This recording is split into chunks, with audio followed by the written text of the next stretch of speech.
We've built societies going across the globe. We've reshaped the natural landscapes and we have propelled ourselves to the top of the food chain. The drive of confidence, arrogance, and pride fuels not only our greatness, but also our destruction. This is also known as the human ego. It's that need to be right, to be seen, to reach higher, and to make a difference. Whether the motivation is fueled by selfish personal reasons or love and altruism. This is the evolution of stuff.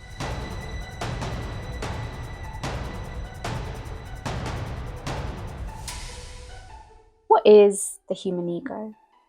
It's actually quite a complex topic. It can mean self-belief and confidence, but it can also be self-importance, pride, and arrogance.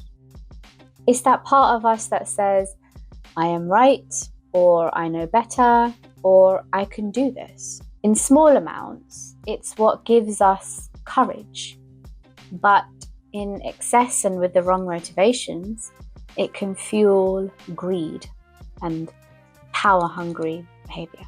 However, the human ego has actually been an essential part of our survival and of the thriving of our species.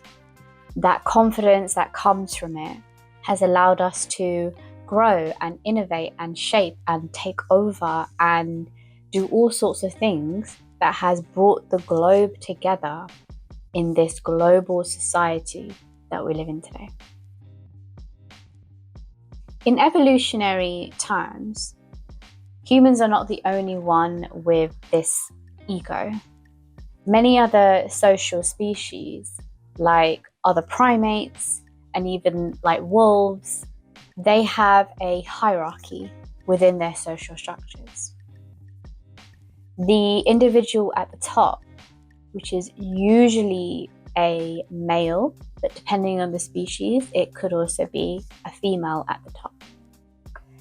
They have to lead and they have to be slightly arrogant. They have to have a bit of a bigger ego in order to handle that position. The individuals at the top, they also have access to better protection, to better food and resources, and also first choice of mates generally.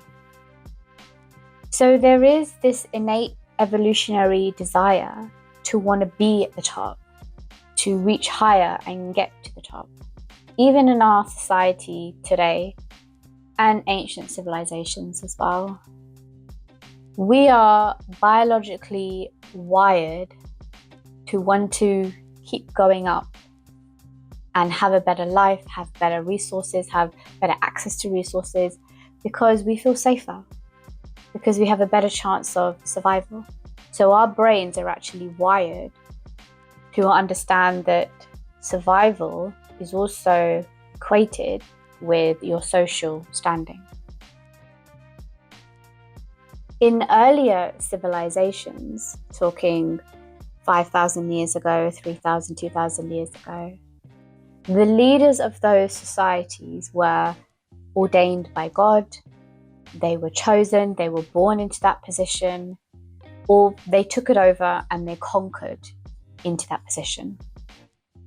And it was never really a position that was available to the masses. So it wasn't possible for the average person to work their way up or build their way up to become the top of society. It was just accepted that that was your position. And it was those very, very few people who were like, and they went and sought their position, maybe not in the best ways, by conquering, by, other nefarious means. But this option wasn't really available for the masses of humanity, for the majority of the time that we've been here. Even religion, while religion is built on love and compassion, and to uplift people of whatever time, whatever location. There is still human ego within the leaders of religion. They have to have it by default because they are confident, they are charismatic, they have an idea, they want to bring change. This is part of the human ego. Their actions change the course of history time and time again with the conviction of their beliefs. And in this case, the human ego is expressed through belief rather than greed and power. Today, we do live in a somewhat unique time of human history. Saying that every time was always unique. But in terms of the human ego, in terms of gaining power and resourcing and getting to the top of the social ladder, it's actually possible today for the masses, for the average person, which is very unique in terms of human history and the masses of humanity. We can do this by building a business, by gaining followers, by influencing, inspiring other people, and even by starting revolutions of any kind. It is a somewhat dangerous shift because now we have a lot of people who are competing for the top of the social rung, the top of the social ladder. The ego gets amplified, and there's always another level. Once you get to one level, it's not enough because there's someone else who has more than me, and I need to get to that level because my resources will increase my power, my influence.